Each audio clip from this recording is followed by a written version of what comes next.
Hello guys, welcome back to my YouTube channel. And आज हम कर रहे हैं स्टोरी टाइम। एक छोटी सी स्टोरी है, बहुत ही फनी। तो वो सुनाने वाले मैं और मेरी छोटी वाली सिस्टर, क्योंकि ये जो स्टोरी है ये मेरी छोटी वाली सिस्टर और मेरी मम्मी की है।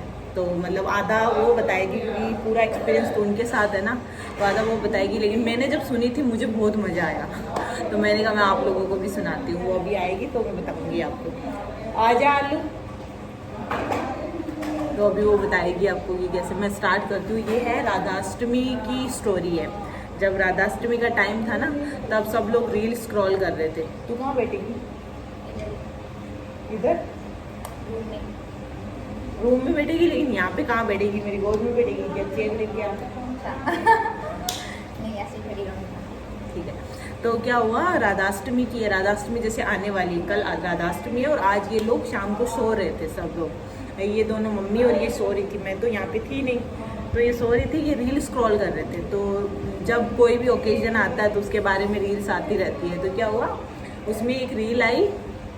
तो उस रील में बता रहे थे कि राधाष्टमी के दिन, जैसे राधाष्टमी जैसे स्टार्ट होती है, आपको ब्रह्म मुहूर्त में उठना है आपको। और 3:30 बजे और 4 बजे के लगभग आपको नहाना है। फिर 108 बार आपको राधा नाम जप करना है और राधा नाम आपको लिखना है। और उस राधा नाम जो आपने लिखा है 108 बार, उसमें अपनी इच्छा आपको बोलनी है। अपनी जो भी आपकी इच्छा है वो आपको उसमें रिपीट करनी है। और दिया जला के उसके नीचे उस पेपर को रखना है जिसमें आपने राधा नाम लिखा है और अपनी इच्छा उसमें फूकी है, वो उसके नीचे रखना है। तो ऐसा हुआ था। तो क्या हुआ फिर आगे बताना क्या हुआ कि तू सो गई थी। मम्मी से पूछा था तूने कि आप उठोगे क्या? मैंने कल राधाष्टमी है तो मैंने कल ही पूछ लिया था मम्मी को, मम्मी आप उठोगे क्या 3 बजे? तो मम्मी ने बोला नहीं टीम तू ही उठ जाना, मैं तेरे को उठा दूँगी। मैंने बोला ठीक है। तो सुबह मैंने अलार्म लगा, मैं रात को अलार्म लगा के सोई थी और सुबह मम्मी ने उठा दिया मुझे। तो मैं तो भाई मेरा ब्रश व्रश करके और नहाने चली गई। इसको लगा कि मम्मी तो कुछ करेगी नहीं, मम्मी तो वापस सो जाएगी, अपने 5:30-6 बजे उठेगी। ये इसको लगा ऐसे। तो इसने बोला कि मैं नहाने जा रही हूँ। तो मम्मी ने बोला ठीक है, आगे बता। फिर मैं नहाने गई और नहा के जब वापस आई तो एक टेबल पे दिया जला हुआ था। नहीं मम्मी अपना काम पूरा कर रही थी क्या?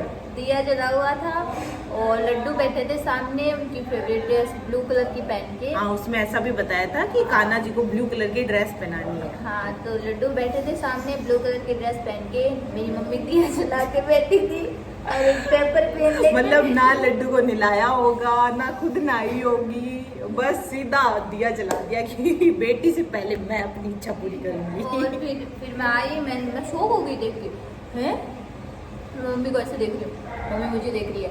फिर उस टाइम वो हंसने का मूड नहीं था तो हम लोग हंसे नहीं। सीरियस मूड था, इच्छा पूरी करनी। फिर मैं बैठी मम्मी के पास और फिर मैंने तो मम्मी को इतना पता था कि राधा नाम ना 108 बार लेना है, पर ये नहीं पता था पेपर में 108 बार नाम लिखना है। आगे बहुत फनी है।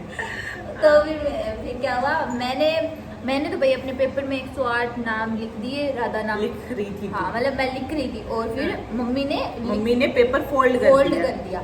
मैंने पूछा आपने इतनी जल्दी कैसे लिख लिया? तो बोल के क्या लिखना था? तो बोल मैं क्या लिखना था? राधा नाम लिखना था कि मैंने तो अपनी इच्छा लिख दी। जबकि इच्छा बोल दी थी और राधा नाम लिखना था। तो इच्छा बोल के पेपर फोल्ड कर दिया। उनका मकसद यही था कि मुझे अपनी बेटी से पहले अपनी इच्छा पूरी करवानी है। देख लो माँ ऐसी होती है। एक तो वो बेचारी अपने बच्चे को गले मिला के मर गई थी और ये यहाँ पे देखो कि इच्छा मैं पूरी करूंगी, कोई बात नहीं। तो मम्मी ने तो अपनी इच्छा ही लिख दी। फिर क्या हुआ, बस इतनी ही है। मतलब मेरे को जब इसने बताया ना, मेरे को बहुत हंसी आई। पता नहीं आप लोगों को कैसी लगी होगी, बट मुझे बहुत, मतलब मैं भूलूंगी नहीं इस बात को कभी कि मतलब मेरी माँ इतनी पागल है। बाकी नेक्स्ट स्टोरी टाइम के लिए आप रेडी रहना, क्योंकि मैं यहाँ पे हूँ तब तक मैं स्टोरी टाइम लेके आऊँगी और एकदम रियल आपको जो हमारे साथ एक्सपीरियंस हो रही है ना, वो चीज़ें बताएंगे हम आप लोगों को। बाकी इस वीडियो को लाइक करना, कमेंट करना, सब्सक्राइब करना एंड शेयर भी कर देना आपकी इच्छा हो तो। बाकी मिलते हैं, बाय।